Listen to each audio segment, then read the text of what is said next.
Hello and welcome to another episode of The Beam, where curiosity meets conversations, taking us a step further into the future we desire. I'm Sunes Nathaniel, and today we turn our focus to Taraba State, where innovation is beginning to shape a resilient digital economy.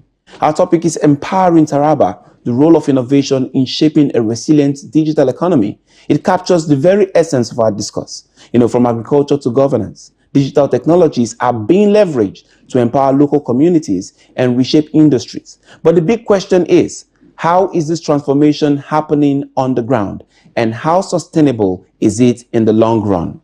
Taraba is often seen as a rural state, with agriculture being the backbone of its economy. But with the advent of technology, we are seeing a new narrative emerge, one where innovation, automation, and digital platforms are playing a central role in development. Today, we're going to be discussing how the state is using all this beautiful technology to create sustainable growth, address challenges, and empower its people. We will explore the state's approach into innovation playing out in the sectors that link agriculture, education, and governance all round. But before we get into all this discussion, let us bring you first our quick tech update. And when we come back, we'll go straight into the heart of this matter. Don't go away. Stay with us. Hello and welcome. Here's your quick tech update for the week. The federal government, through the minister, Dr. Bosun Tijani, has announced a 100 million AI startup fund coordinated by the National Center for Artificial Intelligence and Robotics in partnership with Google. Dr. Tijani reveals that the recipients will be revealed in October. Additionally, the 2024 Digital Nigeria Innovation Challenge, launched by NITDA, aims to empower young innovators to tackle infrastructural challenges. The three-stage competition, which runs from September 11 to October 23, 2024, will culminate in a grand finale at the International Conference Center in Abuja. Meanwhile, the Economic and Financial Crimes Commission has secured a court order to freeze over 548 million in accounts linked to suspected crypto users on platforms like Bybit and KuCoin. Filed on September 3rd, the motion follows a year of crackdowns on crypto companies in Nigeria, despite recent SEC approvals for 7 crypto firms. The EFCC claims that these platforms contribute to market manipulations and naira devaluation. On the foreign scene, U.S. authorities seized over 350 websites selling gun silencers and parts from China used to convert pistols into fully automatic weapons. The investigation, which began in August 2023, revealed that shipments from China falsely labeled as items like necklaces and toys. The packages contained illegal machine gun conversion devices and silencers, violating the National Firearms Act, prosecutors said on Monday. Meantime, Apple has announced a new iPhone built for generative artificial intelligence as it seeks to boost sales and show it is keeping up in the technology race. The tech giant has a lot riding on what would be the iPhone 16 and will hope that customers are enticed to buy the latest models, attracted by new AI powers. Meanwhile, Huawei has unveiled what it calls the world's first trifold smartphone just hours after arch-rival Apple introduced the iPhone 16 in a carefully timed launch that has generated significant buzz for the Chinese tech giant. In another development, Australia plans to fine internet platforms up to 5% of global revenue for failing to curb misinformation and will set codes of conduct approved by the regulator. Additionally, the government aims to introduce a minimum age for social media use, likely between 14 and 16, citing health concerns. Both measures face criticism from free speech and digital rights advocates. That's your quick tech update for this week. Stay tuned for more cutting-edge news from the ever-evolving world of technology. See you on the other side. Welcome back. You're still watching The Beam, coming to you live from our studios in Abuja. Joining me to explore this critical topic are two highly respected commissioners from Taraba State. The first is Honorable Commissioner of the Taraba State Ministry of Digital Economy and Innovation, Honorable Gideon Nonso. And the next is Commissioner Muslim Usman Arua. He is the Taraba State Commissioner for Science and Technology. Together, they have been driving force behind the state's digital transformation, and they are leading efforts. Part of the things we're going to be discussing today, moving forward. Honorables, you're welcome to the program. Thank you for having us. All right. Thank you very much. Let me start with the fact that Taraba is not one we would have said we know when it comes to technology. But indeed, in Nigeria, we can say that they are placing and ranking themselves high. I want to ask, I think the first question will go to Honorable Gideon, and it will be, how is your ministry addressing the digital literacy challenges, that we usually would have in the North majorly, but now we see in a place like Taraba, it's something that you're already bridging the gap. How is that happening? Yeah, thank you for having me, and thank you viewers for tuning in. So for us, digital innovation is one thing that our government, the government of His Excellency Dr. Abukefas, has decided to key into. And one of the basic and primary mandates of my ministry is to ensure digital penetration across states. And what are we doing? We are starting with digital programs and trainings and workshops in order to ensure that our youth, our people key into this new innovation, new technology that is in town. We have been organizing series of programs, series of trainings. Just a few months ago, we rounded up with 2,000 digital training of our youth in the States. And then just last week, in partnership with Algorand Foundation, we were able to conduct a digital training in the States that has to do with blockchain technology. Yeah. So we are trying to ensure that our people start getting used to this new technology and the opportunities that are bound in it, so that they can also key into it and contribute their own quota in developing the states. All right, I think that's a very good one. Let me come to you, Honorable Arunwa. One of those things which we have noticed is the reemergence or the coming back of the Jets Club, and the Jet Society in Taraba State. Tell us about that initiative and how it's working out so far. Thank you very much. You see, Ministry of Science and Technology Taraba State, one of our mandate is to coordinate students and students of the science and technology at the basics and the higher institutions. So this is one of our mandate. So I see science and technology all over the world. It's all about research and technology, research and development, R&D. So in Taraba State, what we are doing, we are trying to start from the basics. That is at the basic stage. And then for you to have a solid foundation in science and technology, you have to start from the basics. So that is why we revive these JET Club activities. And then JET Club activities is an acronym for Junior Engineers and Technicians Club. This club was revived in order to give morale or to give hope for students who are coming up with the zeal to study science at their own, field. This is the reasons why we revived the JET Club. And then this JET Club activities, is just like a club. During our secondary school time, you have that there is a press club. If you want to become a journalist, you'll be there and then been practicing how you come up with it. So that is, if you want to become a scientist, a full scientist, so you have to go and be part of this JET Club. And then this JET Club so usually it's like a rite of passage. That is it. And then you see JET Club, it's just there is a member in that particular club. It usually inculcates the best understanding of science among them. That is the reason behind JET Club, because in JET Clubs, you can come up with a project between you and member, you share ideas. If you have any creative instincts, you can be able to come up with it.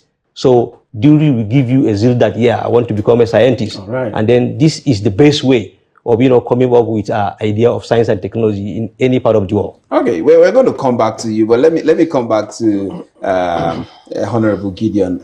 You see, Taraba is an agrarian economy, and we're looking at how has technology, within the time you came into position, to serve the people, how has technology been used to improve the agricultural productivity of the state, and what are we looking at, in no distant time? What will be achieved using technology and agriculture in that blend? Yeah, for us in Taraba State, like I said, and like you also mentioned, for whatever we are doing, we are starting from ground zero. We are starting from the scratch. I'm sure you are quite aware that there is a program going on in the state known as Farmers Biometric Capturing. Okay. And what do we intend to do with those data is to be able to not to just have them and keep and know the number of farmers we have in the state, but no, we capture both their biometrics, where their farms are located, what are they cultivating, The essence is for us to be able to provide them with professional advice. For instance, a few weeks ago, there was a drought in Taraba State that lasted almost a month. And this is unheard of because we know that August usually is the peak of the rainy season, where all the farm products are doing well. But reverse is the case this time around, as we saw our crops drying up. And because there is global warming, and there is the issue with our weather, and that is why there is no rain. And so what we are doing is to have this data and be able to advise farmers, this is the best time for you to plant your crops. These are the type of crops you are supposed to plant, and this is the best time to do, so that they are guided and they don't fall victim of what happened a few months ago in the state. So for us to maintain our lead role as one of the major contributors to the food basket of the nation, we have to fuse technology, digital innovation in our agricultural system, such that it will help us improve on our yields. It will also help the farmers make decisions that will be able to improve on their farm yields. And we are coming up with similar we are partnering with the Ministry of Agriculture and other partners, leveraging blockchain technology to see how we can deploy AI to see how we can improve on the farming yield in Taraba State. So we are currently doing that. The registration is going on, and then once it is done, we are going to unveil the next phase that will be. All right, I think that's heartwarming. Let me come back to science and technology. Especially, I'm very particular about you because of the young people also, because that's the way the future lies, right? Now, in your work in your ministry, how do you guys monitor their growth? And then I also wanted to ask, how do you guys make sure that there is gender equality? You have the girls, brought into that mix to make sure that everybody is involved. Yeah, thank you very much. You see, technology, there is nothing discrimination in technology. Technology is for all, both the women, and men. There is nothing like gender, in technology. So what we usually do, in our basic schools, like I told you earlier, you see, we want to start from the basics. And then we are monitoring our young people to make sure that they come up with, idea of science and technology.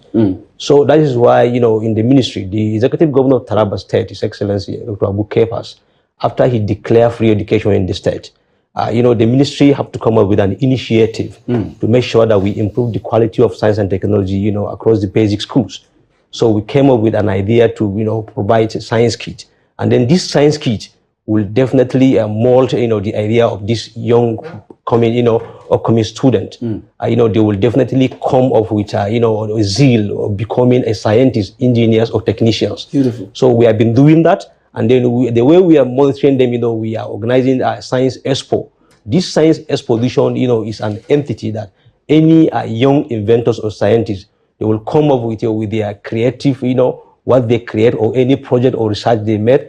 They usually present it there, and then from there we usually quantify the level of their thinking, the level of what they bring on the table there. We usually award them with that. So from there, you see, it's a long process. What we usually do now, what we are about to do, you see, Taraba State government want to come with a technology village. This technology village, is an entity or a house whereby technological activities and digital operation will be taking place there. All right. And then there is a synergy between our institution, our research institution or universities.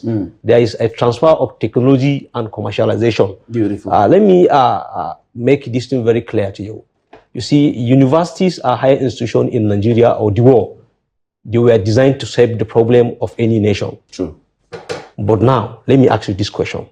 In Nigeria, you will see in every higher institution, if somebody want to graduate, if you want to pass that university, you have to come up with a project. And then that project, must be, must be, something that will definitely solve a problem of society.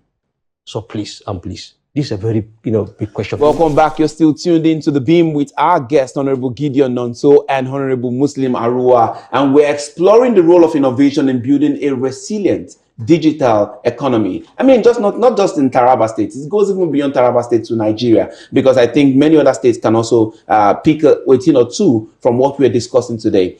Commissioners, let's come back again. we were saying something about, I want to start off from where you stopped as regards to universities. So how is this playing out in the higher institution in Taraba when it comes to, solving the needs of the society? Thank you very much. You see, as I told you earlier, university, they were made or were designed to solve the problem of the community. So in Taraba State, what we are doing from the Ministry for Science and Technology, you see, we usually collaborate with these institutions, to identify important project or research work so that we will improve that project and commercialize it. All right. So now, how are we going to commercialize or improve this project? We have to come with a platform. We have to bring a platform that this technology will be transferred so that later we'll modify it, incubate it, and make it marketable. That's cool. So this is what we are planning now. And then the Executive Governor of Taraba State, His Excellency Dr. Abu Kep, as our boss, has already made a plan to establish a technology village. And then this technology village, every single project that is of important to our state and the nation at large will be transferred there. All right. So that we'll improve them. And then from there, Taraba State will become a manufacturing state. Will become, a producer of, technology infrastructure, in the state and the country at large. Thank you very much. Okay, so recently you did something on blockchain with Algorand, if I'm not mistaken. Please take us through that. What role, blockchain technologies is going to play, in enhancing the digital policy. I mean, even the digital democracy that wants to be played out there in Taraba, that has to play out rather in Taraba State. Yeah, so like you've rightly mentioned, just last week, rounded up our blockchain development training with Algorand Foundation in Taraba State, where a number of our youths were trained on the latest blockchain technology out there. Now, you're asking about how blockchain technology will enhance efficiency in governance and the rest. You see, blockchain technology is a new, I would like to use the word sheriff in town. If you are in terms of governance, if you want to achieve transparency, accountability, and whatsoever, blockchain technology is the way. It has no limits. There are so many instruments that you can use in order to achieve efficiency in governance using blockchain technology. For instance, we have what we call identity management system. Blockchain technology, in the first place, blockchain is a decentralized system that allows for data to be shared among all the participants. Do you understand? Such a way that in governance, for instance, when it comes to election, we don't allow just the electoral umpire to tell us what is happening during the election or manage the entire data. It allows for corruption, it allows for manipulation. But blockchain comes to disrupt that system to allow both the electoral umpire and then also the voters to be able to have access to these data, monitor it. I'm sure viewers would have followed what channels has been doing to monitor elections. So blockchain technology has come to disrupt that stiff system that we used to have in governance that doesn't permit transparency. But in this case, now allowing both the government and even the citizens to be able to have shared data so that to encourage transparency and even good governance in the system. So we brought in Algorand in partnership with Algorand to train some of our youths on blockchain. We have it in blockchain can be deployed in agriculture, security, even fintech, whatsoever that you can think of, blockchain technology can be deployed. Our youths were trained on that, and then by the grace of God, they performed very well. And few of them are already being called up for jobs remotely to work, So that is our target, to ensure that we expose our youths to this technology so that they can show the skills they have, they can show the qualities they have, and also to make them employable. And that is the platform that we provided, and we are happy that we saw them excelling in it. So taking it further as government, we are trying to encourage the adoption of blockchain technology in all the MDS in the states, starting from the agriculture, like we've mentioned, the education, as you may know that Taraba State is operating a free education system from the basic and secondary school level. And what that entails is that we have to work with data, because you can't achieve that without accurate data. Now, it's good that you have come to data. I want to quickly take your head into that. Now that you have come to data, cybersecurity becomes a problem. How does this also merge into the blockchain process? So I would like to see cybersecurity as an evil that works hand in hand with innovation and digital technology, because in as much as you want to grow within the digital ecosystem, you also have to be wary of the threats, the cyber security threat that comes with it. So for us as a ministry, we are not even focused, because we are still coming up, we are not focused on how to protect only the government, but even including the private citizens. You know, most times our citizens are attacked and then duped unnecessarily online because of these cyber thefts and whatsoever that you may call them. So what we do is to organize enlightenment campaign to tell them that, look, if you didn't perform any transaction with somebody, don't expect free money. That somebody will call you and say you've won 1 billion naira, that so you've not worked for it, and then give me this number, call Pastor so, call Malam B, whatsoever, to collect. So we enlighten them that if you didn't do any transaction, don't expect free money. At least that's the beginning part. And then if you have your private, like, bank accounts, your social media handles, what you should do is to ensure that you adopt the password authentication system and then password policy, so that you make it so strong that before they attack you, at least you must have been notified and you take note of that. So we are going on with campaigns, and we are putting machineries in place to ensure that after taking care of enlightening our citizens, even within the government system, we also protect our infrastructures against such threats. That's good to hear. And, I want to quickly, because of our time, I have so many questions to ask you guys. I'm still going to come back to you briefly, but I want to come to you and say, how are you building a synergy? I mean, within your ministry, because it's very tied together. So how are you building that synergy? Yeah, you see, Ministry for Science and Technology is a technical ministry. And then by law, the science and technology, digital economy, they were separated by the way we are operating, and then the way His Excellency has designed all the ministry. We have to work together, to achieve a common goal. This is our target. If you look at me and him, we are targeting something. That thing that we are targeting is to make sure that His Excellency and the people of Taraba State make proud of us. So without synergy, issue of ICT, issue of technology, digital economy in Taraba State will never be achieved. That is the truth of the matter. So we want to see result, and then we want to make people of our state proud. That's why we come together to achieve a common goal. Beautiful. And then initially, Ministry for Digital Economy and Innovation, was extracted from the Ministry of Science and Technology. So like we are twins. It's almost like we can't be separated. We are just being separated by law. But the way we are operating, we are together. That's beautiful. So that is it. And also I want to say something. These two ministries that you see, they are technical ministry. They will never operate smoothly without, a policy document. So now Taraba State now will become the first state to domesticate the national policy. So this national policy, in a layman language, when we say policy, it's just a direction where you people are heading to. And then it have a backing by law. So any person or any investor that will come to Taraba and invest in science and technology or digital economy, when there is policy, he will come with confidence that I'm coming here to invest, because the security of my property that I'm investing there is guaranteed. All right, thank you very much. Let me come to you. My time is very limited here.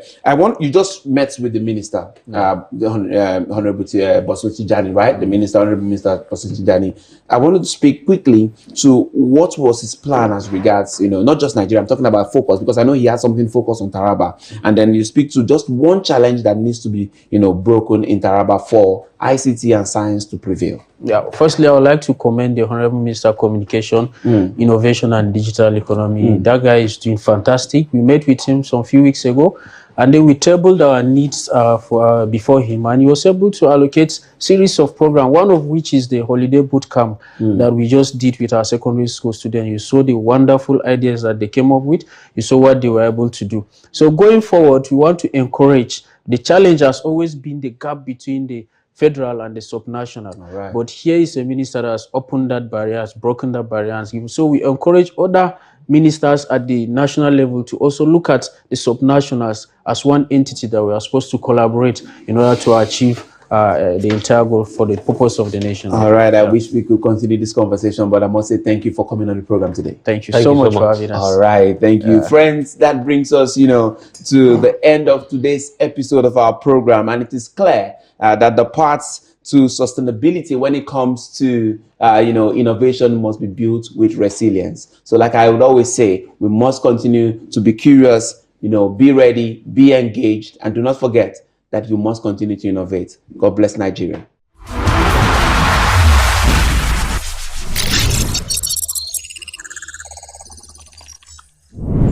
Our fifth most viewed video of the week is a clip in which Ijaw youths, through their president, Dr. Theophilus Alaye, warns that the Ijaws will not take further insults hurled at Governor Fubara and Chief Edwin Clark. Public space to make statements, inflammatory statements that he will put states that are being held by other PDP governors on fire. Is completely laughable and condemnable. In fourth place, we see a discussion on lunchtime politics regarding the arrest and detention of NLC President Joe Ajaero by the DSS.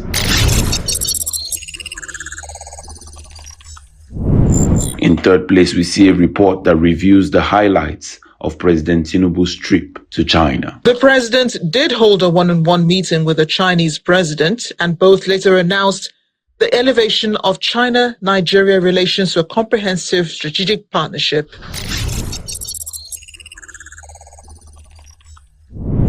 Second on our countdown, we have a discussion between Seun Kuti and a rights activist on robbing mines regarding the hardship and the protests that followed the hardship across the country. They've neither employed enough people to be able to afford the few that they've built, and they've not even made the wage livable so that we can afford these services. So this is the failure. This is the treason in itself that nobody talks about.